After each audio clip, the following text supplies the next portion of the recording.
مشاهدي الكرام، أسعد الله أوقاتكم بكل خير. مرحبا بكم مع هذا الاستديو في بداية تغطيتنا الخاصة لمباريات كأس موسم الرياض بكرة القدم لهذا الموسم، وهو الموسم الرابع لمهرجان الرياض وموسم الرياض الكبير. هذا الموسم وهذا الحدث العالمي الكبير، الحدث الترفيهي الكبير. من هنا من الرياض، من عاصمة المملكة العربية السعودية، نحييكم من بلد الخير، من بلد المحبة، من بلد السلام، من بلد التطور، من بلد التقدم. نحييكم من هذه العاصمة الكبيرة. سيداتي وسادتي، نحن الآن أمام المملكة أرينا الذي سيشهد بعد قليل وفي 9 بتوقيت الرياض حدثا استثنائيا في هذا اليوم.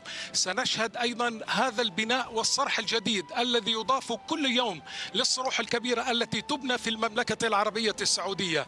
سنتابع هذا الحدث الذي جندت له كل العقول البشرية وأبرز العقول البشرية والتقنية ليكون حدثا مميزا على صعيد العالم.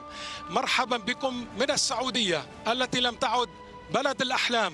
السعودية هي البلد التي تتحقق بها الأحلام بإذن الله وبفضله وبرعاية مولاي خادم الحرمين الشريفين الملك سلمان أعزه الله، وبقيادة سيدي ولي العهد الأمير محمد بن سلمان صاحب رؤية 2030. هذه الرؤية التي ستأخذ المملكة إن شاء الله إلى المستقبل.